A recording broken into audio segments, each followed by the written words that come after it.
Pigpasairarom sa oryentasyon ang 405 individual sa probinsya ng Albay nakabali sa Government Internship Program o GIP kan Department of Labor and Employment o DOLE Bicol kan nakaaging Biyernes. Para sa 21 anyos na estudyanteng si Regine Bue kan Buwang Tabaco City, bentahe para sa iya na nakabali siya sa programa nin hulita sa tabang kaini, mas mahiwas pa sa iyang kaaraman sa public service urog pa na saro siyang eski kagawad. Siring na, igwa na siyang lalauman na sweldo maski nagkaklase. Inot po, dako lang pong tabang ini sa muyang mga youth kasi para po mas magkaigo kami ng skills and knowledge about sa pagpa-public service. Napili man ang 25 anyos na si Judel Chua kan Tamauyan, Legazpi City na maging intern. Graduate siya in education. Mantang dai pa nagtatake ni let, binalo niya muna ang pag-avail kang programa. Po kasi nung nag-aaral po ako is lagi po ako nakakasali sa mga educational assistance ganyan po.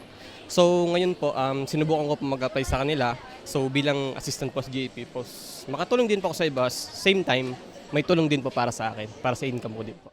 Katuwang kan DOLE Bicol sa nasambit na programa ang Ako Bicol Party-list. Presente man sa oryentasyon ang dating kongresista kan partido na si Christopher Kitoko.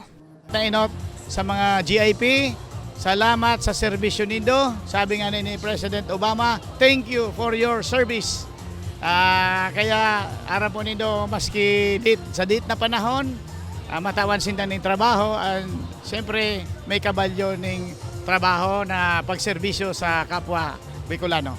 Para sa matukdoan ng mga benepisyaryo kan tamang work ethics, saro pa sa mga obheto kan programa na maihanda ang mga benepisyaryo sa mga responsibilidad kan sarong nagtatrabaho sa gobyerno. 395 pesos kada aldaw ang magiging stipend o sweldo kan mga benepisyaryo na makukuha kada bulan. Ngunya na aldawan sa indang primerong aldaw kan pagiging intern asin madurar hasta sa Disyembre 22. Para sa mga baratang tatak Bicol, Regine Bue.